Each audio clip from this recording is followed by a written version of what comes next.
If you have your Bibles this morning, go ahead and open them to Genesis chapter 25. I'm going to read this starting with verse 29. I want to read it out of the King James first, and then I'm going to read it out of the Amplified Bible that I believe will bring some insight that I think will help us to get where I really want to be. It'll take me a few minutes to get to where I want to be, so you're going to have to just bear with me for a few minutes as I lay just a little bit of foundation. Anytime that you build something, you build a building. You know, before they built this building, you know what we had to do? We didn't just come in and just lay it down, just say, here we go. Anybody knows anything about building, you know what you have to do? You have to build a foundation. You have to put a footer to make sure that that will hold the weight of what is getting ready to be put upon it. Well, in order to hold the weight of what you're getting ready to hear, you have to build a foundation so that you get understanding. And so that's what we want to begin doing this morning. Genesis 25, verse 29 says, And Jacob sawed pottage, and Esau came from the field, and he was faint. And Esau said to Jacob, Feed me, I pray thee, with that same red pottage, for I am faint. Therefore was his name called Edom. And Jacob said, Sell me this day thy birthright. And Esau said, Behold, I am at the point to die, and what profit shall this birthright do to me? And Jacob said, Swear to me this day. And he sware unto him, and he sold his birthright unto Jacob. Then Jacob gave Esau bread and pottage of lentils, and he did eat and drink, and rose up and went his way. Thus Esau despised his birthright. Now, in the King James, sometimes it's a little more challenging to get the full understanding, the connotation of what he was trying to say here. So I want to read this out of the Amplified that'll help us a little bit, but there is one particular word I wanted you to hear from that King James Version. Verse 29, once again, Jacob was boiling pottage or lentil stew. Y'all ever have lentils? I like lentils. They don't like me so much. And other people don't like me when I have lentils. You either, by the way. Jacob was boiling pottage, lentil stew one day when Esau came from the field and was faint with hunger. And Esau said to Jacob, I beg of you, let me have some of the red lentil stew to eat, for I am faint and famished. That is why his name was called Edom or red. Jacob answered, Then sell me today your birthright, the rights of a firstborn. Esau said, See here, I am at the point of death. What good can this birthright do to me, or do me? Jacob said, Swear to me today that you are selling it to me. And he swore to Jacob, and he sold him his birthright. Then Jacob gave Esau bread and stew of lentils, and he ate and drank and rose up and went his way. Thus Esau scorned his birthright as beneath his notice. Now, how many times you ever used the phrase, I am starved to death? Don't you lie to me either. You do it all the time. You know, sometimes you get hungry. Right now, I'll just be honest with you. Before I came in here this morning, I had 2 cups of coffee this morning. And before I walked out, come from upstairs, downstairs, I'm just be honest with you, I felt a hunger gnaw. I mean, I could eat. Okay, let me say it like that. And there are times that we go through this and we experience something. We go, man, I am so hungry. I am starving to death. Let's get over there. And the truth of the matter is, you are not starving to death. In fact, it's kind of an insult. Because there are people literally starving to death. And you're not. And neither was Esau. This is how we get emotional sometimes. We look at certain things and we put a value on something and we go, I'm starved to death, so is it worth what? You know, what's this birthright if I've starved to death? Well, he knew good and well he wasn't going to die from starvation. He knew that. But he gave something up that he didn't value very much. I mean, if you give something up for a meal that you know, deep down, you know, not even real deep, he knew he wasn't starving to death. He just hungry. Now, if you let something go, if we walked out of here today and you let something go, just so that you could go get something to eat, you probably didn't value it a whole lot. And so Esau didn't really value his birthright a whole lot for the fact that he would let it go fairly easily, right? Would you agree with that? Now, on the other hand, Jacob, why did he want it? Because, I mean, you say what you want about Jacob, but, what he ended up doing, but really I would even argue he shouldn't have had to do what he did to get the birthright. If Esau was a man, he should have stood up and said, you know what, Father, I foolishly sold him my birthright. But I did it. I said it, and I committed to it. It's his. I have no right to it. But what did Jacob feel like he had to do in order to get it? He had to deceive Isaac, didn't he? And he had to deceive Esau. So I really actually, and I know the name Jacob means deceiver, but I actually don't hold Jacob. I don't blame him for that. If you cut a deal with me and it's a bad deal, whose fault is it? Whose fault is it? Did I make you make the deal? You made a bad deal. Do you have to live by your deal?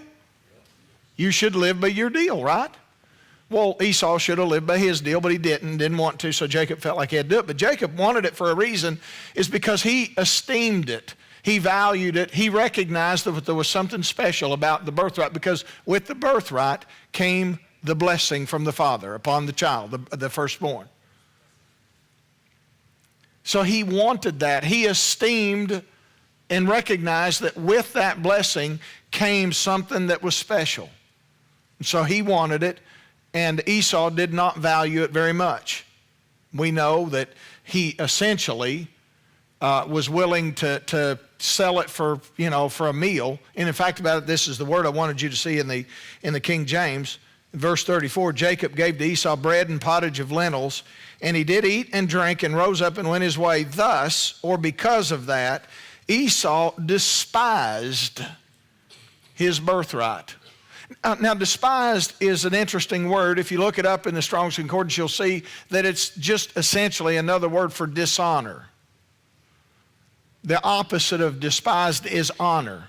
In other words, when you honor something, you give it place. It shows that it's important. That's why that when we say, well, I'm honoring this person, we're showing that they are of high importance.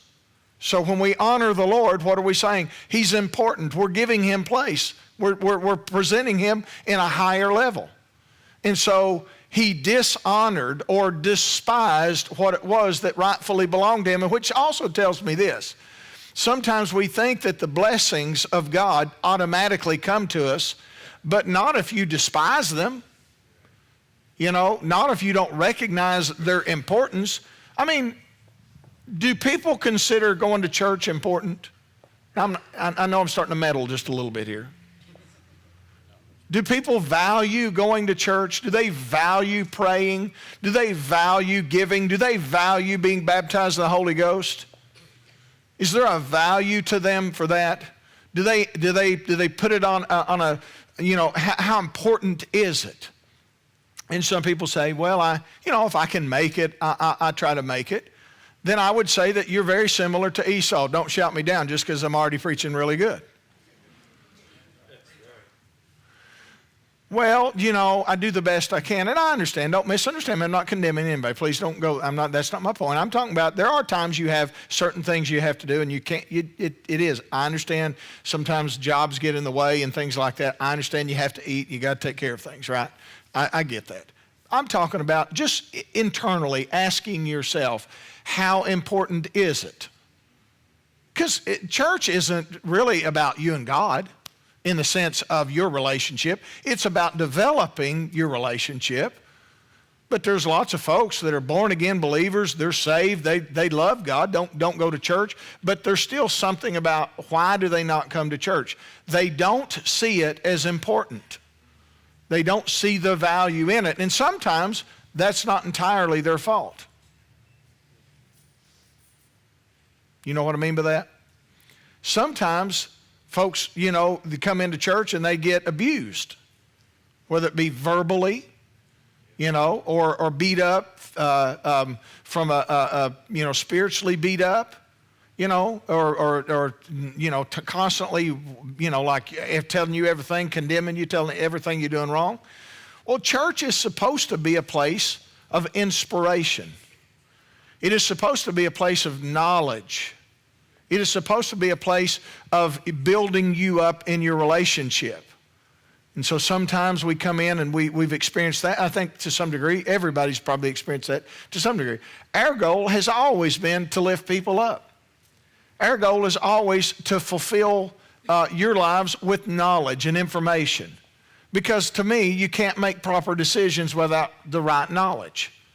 And so to me, when you hear the Word of God, it should add to your life. It shouldn't take away from. And so why do people just not do it? Why do they not pray? Why do people not pray very, very much? It's because it's very obvious to me. It's not hard. This is not rocket science.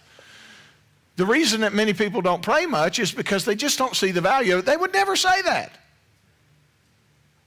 They would never say, well, the reason I don't pray much is because I just don't think it's that important.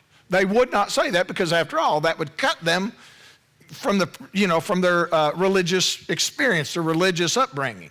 So they wouldn't say it like that. But listen, you show what you believe based upon what you say and what you do, or what you don't believe. You show value, what's valuable to you, based upon your words and based upon your actions.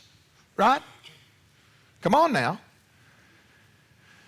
And so when people don't pray much, or they don't read much, they don't read their Bible, they don't come to church much, what they're ultimately saying, and again, presuming that it's not a conflict of some sort. I'm talking about I wake up in the morning and go, yeah, I don't think so. And then about once or twice a year or half a dozen times, you go, yeah, I better go do my religious responsibility. That's what I'm talking about, is you're showing that it's just not super important to you. You're showing that it's not a priority in your life. And it's kind of being the same way that Esau was. He showed that he despised the birthright based upon the fact that he didn't show honor to it. Now, I would also say, ask yourself what that you would be willing to pay for certain things, because this is how you show value to anything, is what you're willing to pay, because it's a cost to everything. Anything you do, it doesn't matter. The cost today for you to be here, there's a cost. Is that fair? Think about it. There's a cost to you being here. And that cost was you gave up something else of your time. There was something that you gave. You could be watching the news. You could be fishing. You could be playing golf. You're missing some really cool things that you could be doing, right? So you gave something up. There was a cost to being here. So how do you value everything? Take, for example, you go to buy a house and you look at the house and they have a price tag on it of $240,000. And you look at it and you go, how many times you done this? Because I know most of you have been through that process of house shopping, and you go, yeah, I wouldn't pay that for this. We'd watch those shows all the time, the house hunting shows, and we're like, nah, it ain't worth that. And so you're basically saying, I don't value it that much because I wouldn't pay that cost. Or when it comes to cars and things like that, years ago I used to have a QX, what was it, Matt? 56, QX56 Infinity SUV, big monster SUV. I really liked that SUV. But the thing was, it got to the place where it was about 12 miles to the gallon and about $75,000. So I had to value that out. And I go, I like the bigger car. But I had to ask myself, is it worth 12 miles to the gallon and $70,000? And I decided on something that was about $50,000 and about twice the gas mileage. It was just a decision of value. So it wasn't worth it to me. So I made a decision. It was a number of years ago, back when I was wearing a few more suits and ties. Marty will appreciate this. Marty likes his suits and ties. He looks good in his suits and ties. And I used to, wear suits and ties a little more frequently. And there was some kind of, I don't even remember it was a show, but Debbie always wanted to get me something. I'm going to go somewhere in just a minute that'll help you also. But she always wants to buy me something nice. She's always trying to get me, something nice. When she goes, I found this Armani suit on eBay. Armani, And she said, and normally it's like, I forget, like $5,000 or something like that. And she goes, we can get it for, was it $2,000 or something like that? Or maybe it was $2,000, you could get it for less. I can't remember. But anyway, and so she was willing and wanting to do it. And I said, don't do that. Oh, I liked it. It looked really, really, really, really nice. And I could imagine me in it. But I was like, it ain't worth it for me. We all go through that. We determine the value of something based upon what we're willing to pay for it. Something is only worth what it's worth based upon what somebody else is willing to pay. Now that's how you determine what you're worth. It's not why would you pay, if somebody presented you with the thought, a certain item, and you go, I would never pay that for that. Why? Why would you not pay it? It's easy. I'm not trying to catch you up in a weird question here. Because you just don't think it's worth it. And then on the other hand, you might find something and you might pay an extraordinarily large price, and I might go, ain't no way, but you do. What would be your response when I'd say, why would you pay so much for that? What would be your response? It's worth it. To me. To you, in that case. Now, look at Hebrews. Let's stay right here just a minute with Esau and Jacob for just a moment. Hebrews chapter 12. Look at verse 15. I'm going to read this also out of the Amplified Bible. Hebrews 12:15. He says, exercise foresight and be on the watch to look after one another, to see that no one falls back from and fails to secure God's grace, His unmerited favor and spiritual blessing, in order that no root of resentment or rancor or bitterness or hatred shoots forth and causes trouble and bitter torment, and the many become contaminated and defiled by it. That no one may become guilty of sexual vice or become of a profane, godless, sacrilegious person, as Esau did, who sold his own birthright for a single meal. He's saying, wait just a minute, what do you perceive and deem to be valuable? What would you sell your life for? Esau essentially sold the blessing of God for a bowl of bean soup. I don't even know if he got any cornbread with that. Cornbread would have helped, but it still wouldn't have been enough.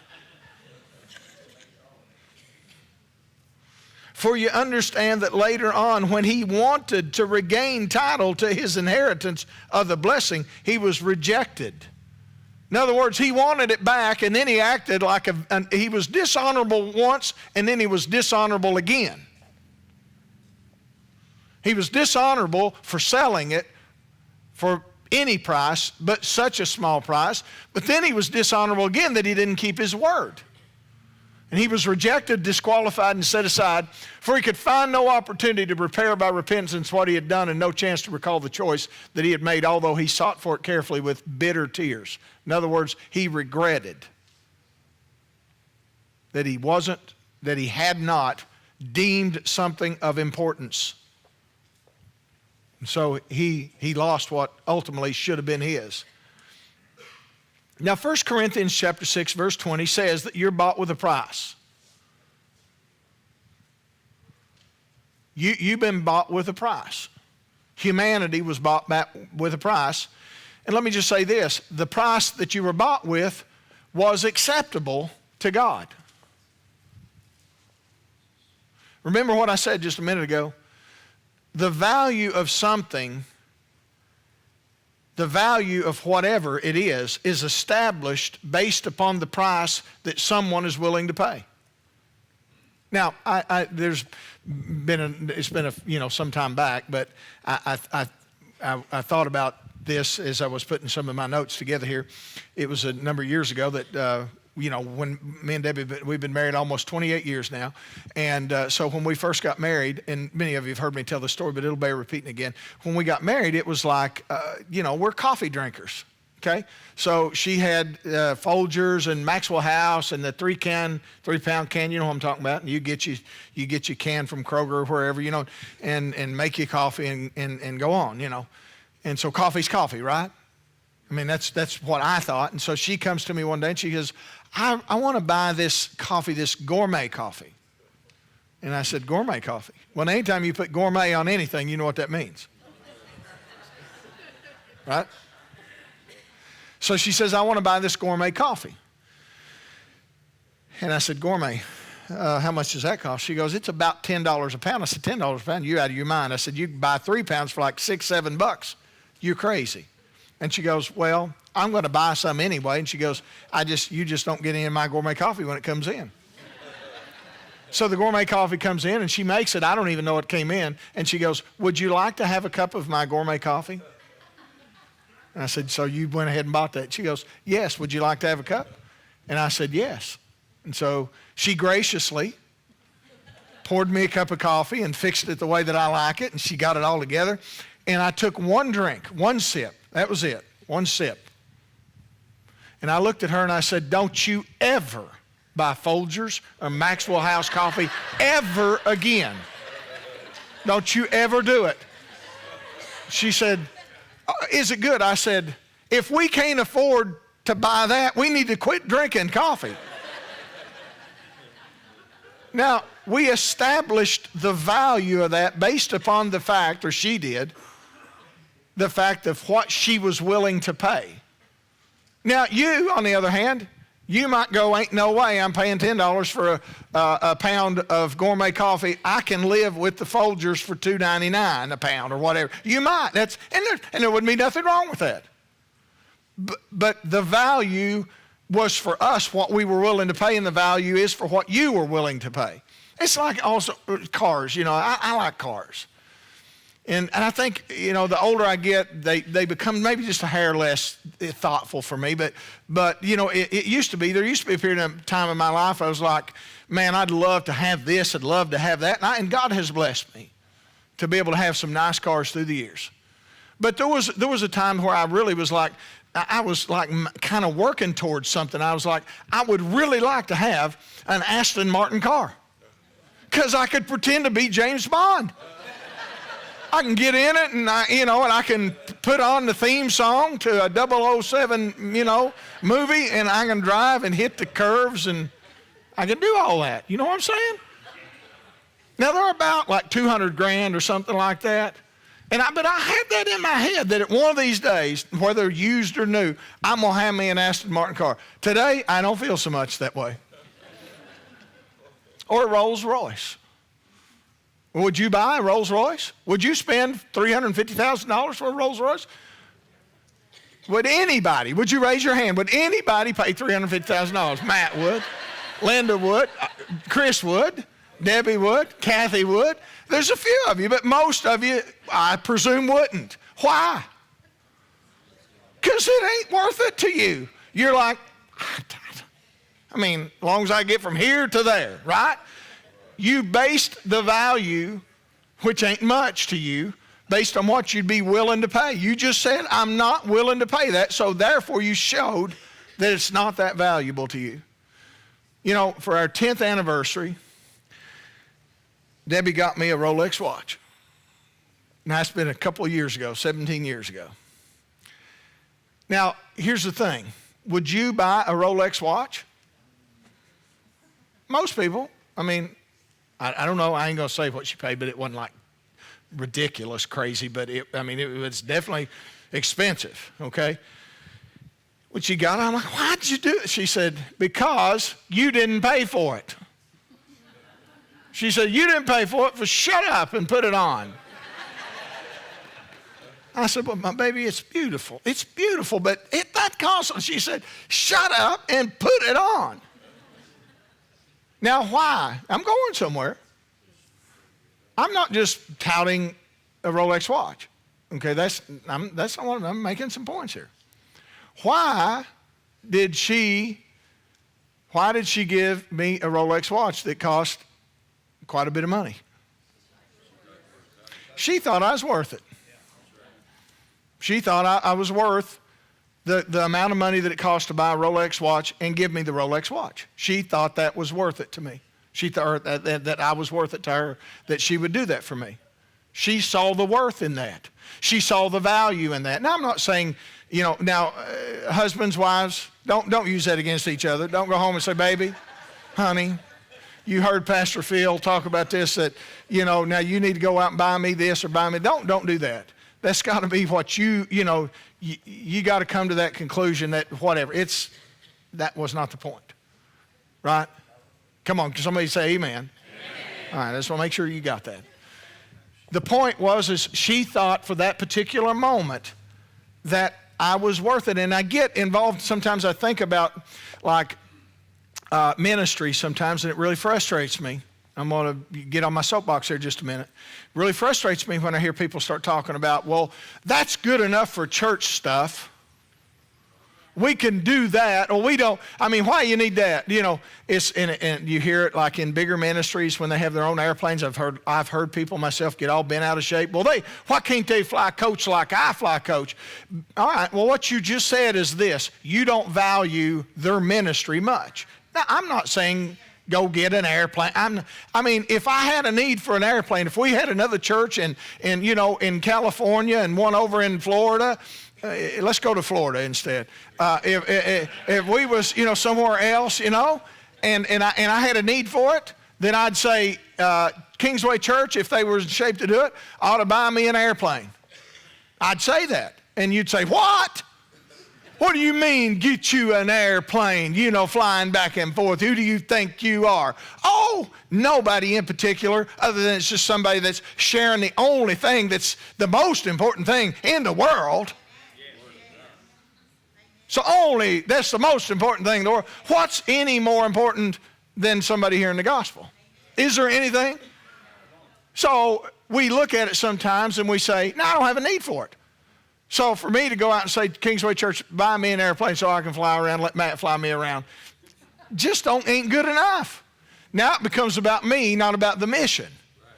But what about for the ones that do have the mission, that are actually called and actually get to reach more people, and you still have a problem with it? What have you just said? I don't value the word getting out because, after all, that guy gets a plane and I don't have one. That's what you're saying. Selah. So we have to determine what is valuable to us. What is the established value of the gospel being preached? Would you be willing to help in something like that? You might think about something like paintings, for example. Would you pay like millions of dollars for a Van Gogh to be put up in your house? Why? Some of you going, well, because I ain't got millions of dollars. But let's pretend. Let's play house. Let's pretend you got lots of money. Would you pay millions of dollars for a Van Gogh to hang up in your house? Probably not. Why? Because you don't think it's worth it. As for me, I just assume having Eli Reynolds painting hanging up in my house. Because it just wouldn't be worth it to me. So what? Okay, this guy was a good painter. I guess. And it's, hundreds of years old. Okay. I don't value that kind of stuff. I'm a new kind of guy. If you give me the choice between an old car that I can fix up and an antique or a new car, I take the new car. I'm a new car kind of guy. But wait, because I'm going somewhere. I'm on the road. But some people like that old stuff. And they would look at that Van Gogh and they go, oh my God, Look at this. This guy was, whatever era, I don't even know whatever era that he was in. And look at this, how old, and look at the brush strokes there. And look, you can just tell this, he did it just a certain way. Oh, I've got a Van Gogh. I'd go, Van who? It just wouldn't mean much to me, so I wouldn't deem it as worth it. But some people would. So the value of something is only determined based upon what somebody is willing to pay. Now, what did Judas value Jesus at? Judas valued Jesus at 30 pieces of silver because, again, let me say that. Let me read it one more time. My statement. The value of something is only determined based upon what someone is willing to pay. So Judas sold Jesus into captivity to be crucified for the value of what? 30 pieces of silver. That he established his worth in his mind based upon what he was willing to do to cause him to be captured. So he established the value of Jesus.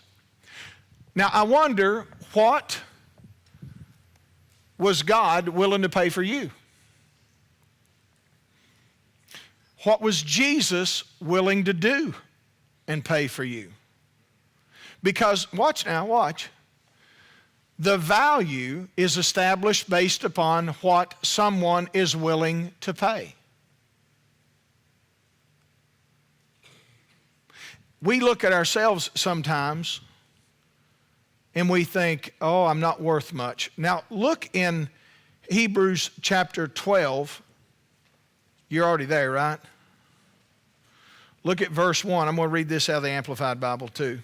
He says, therefore then, since we are surrounded by so great a cloud of witnesses who have borne testimony to the truth, let us strip off and throw aside every encumbrance, unnecessary weight, and that sin which is so readily and deftly and cleverly clings to and entangles us, and let us run with patient endurance and steady and active persistence the appointed course of the race that is set before us. Now look at this, verse 2, and looking away from all that will distract to Jesus, who is the leader and of the source of our faith, giving the first incentive for our belief, and is also its finisher, bringing it to maturity and perfection. He, for the joy of obtaining the prize, who was the prize?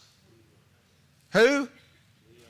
We were the prize that was set before him, endured the cross, despising and ignoring the shame, and is now seated at the right hand of the throne of God. Just think of him who endured from sinners such grievous opposition and bitter hostility against himself, reckoned up and considered it all in comparison with your trials, so that you may not grow weary or exhausted, losing heart and relaxing and fainting in your minds.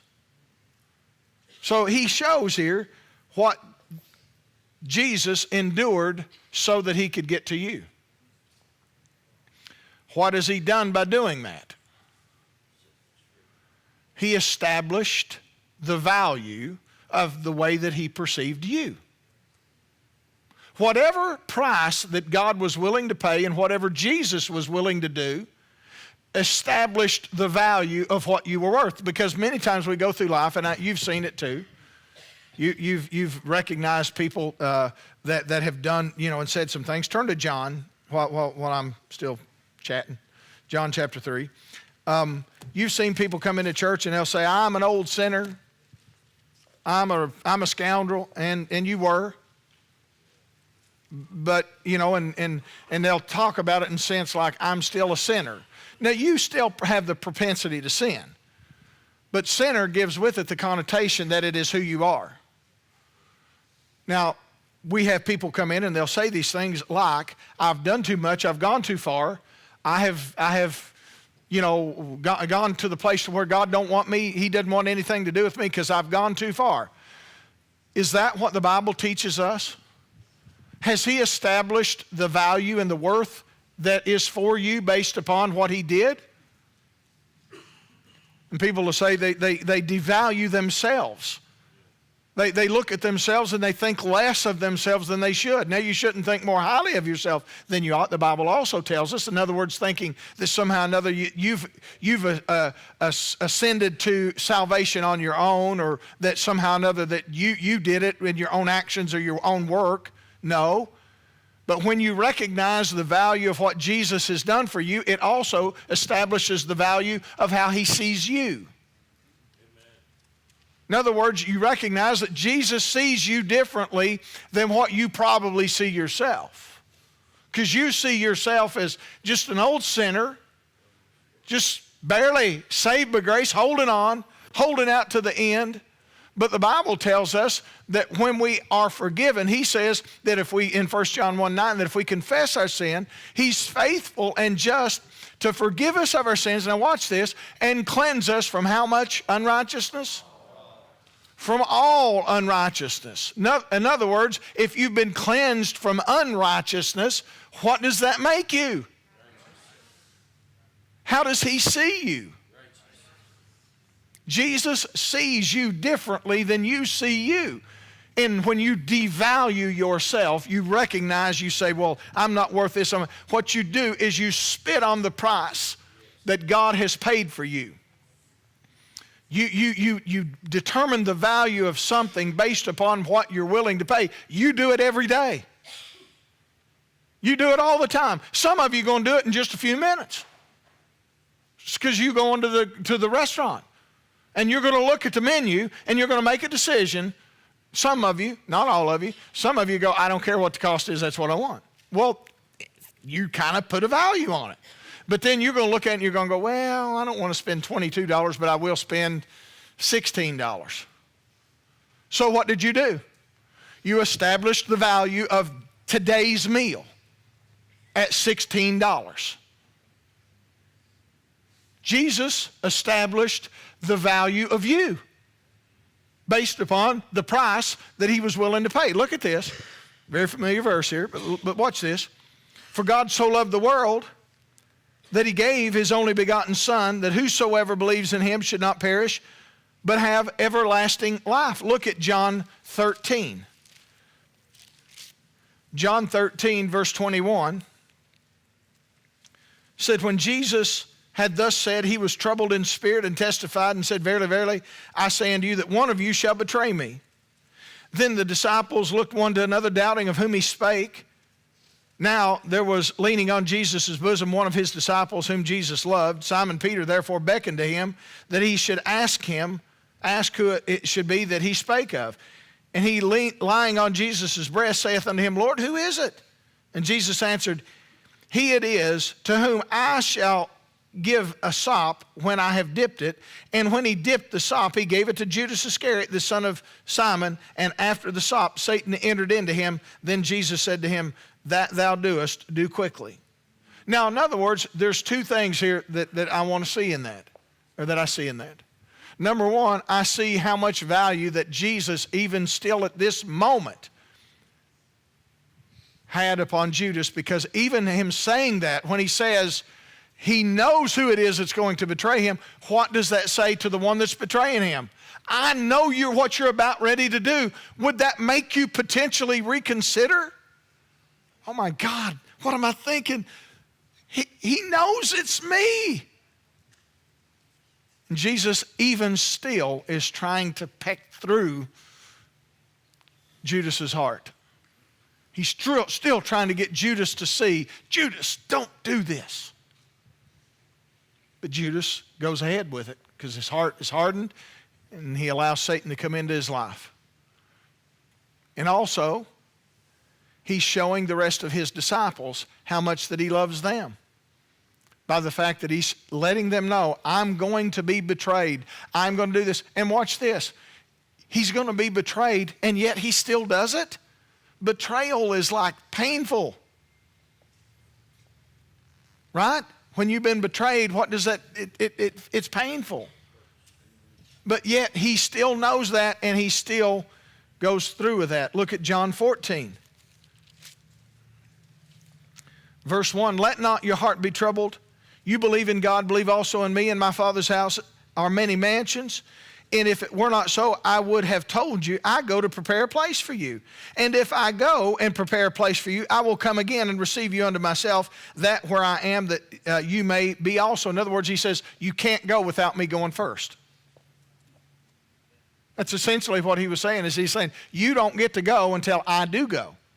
I have to go first and prepare it, which was essentially preparing, meaning this. He wasn't like literally going up to to build your mansion physically. Like, you don't understand, your mansion ain't built yet. I got to go build it. You know, they've got the lumber, they got the nails ready. I got to go build it, and then I come get you and go back. That's not what he was talking about. He's talking about, you don't even get to go into heaven until I pay the price. I have to go back, present my blood in the Holy of Holies as the atoning sacrifice for humanity. And when I do that, then I can come back and get you, and then you'll be accepted. And oh my goodness, will you have a place? Is what he's saying. Now, what does that say? He knows what he's willing, or what he's about ready to go through to have to do that, but yet he's still willing to do it. So what do you think your value is? If he's willing to go through all that, how does God see you? Does he see you as oh, geez, they're such a pitiful mess. Let's get this over with. Let's get them saved and get them up here, I guess. Is that the way you think he sees you? Or does he look and he goes, no, I can't lose them. I can't lose them. I love them so much that I'm willing to pay what price? John 3:16. I'm willing to pay the price of my son, and Jesus is like, and I'm willing to do it. The price that is paid establishes the value. The biggest price that was paid showed, or should show you, how important that you really are in the sight of God. This is how much he loves you. He's like, I can't do it justice. I really can't. I can't do justice to show you and paint you a picture of how precious that you are in the sight of God. I can't do it. All I can tell you is this. He paid the biggest price. He paid the $2,000 and more for the Armani, right? He got the biggest price. Look at this, John 19.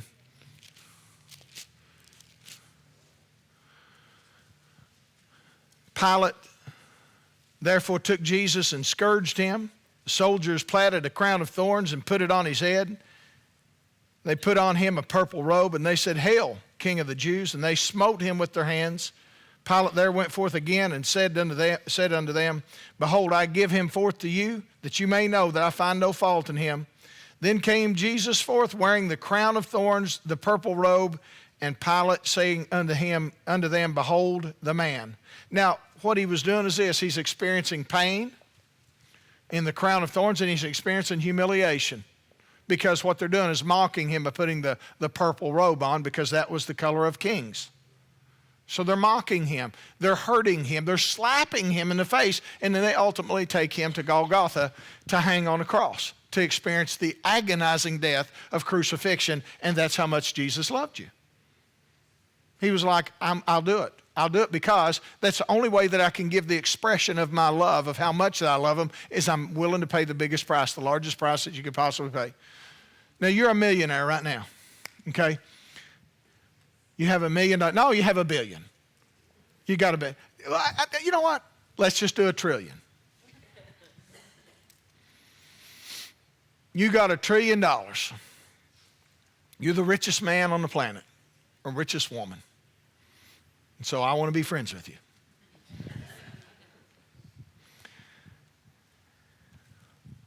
And you go to McDonald's. And you look on the menu and you say, how much is that Happy Meal?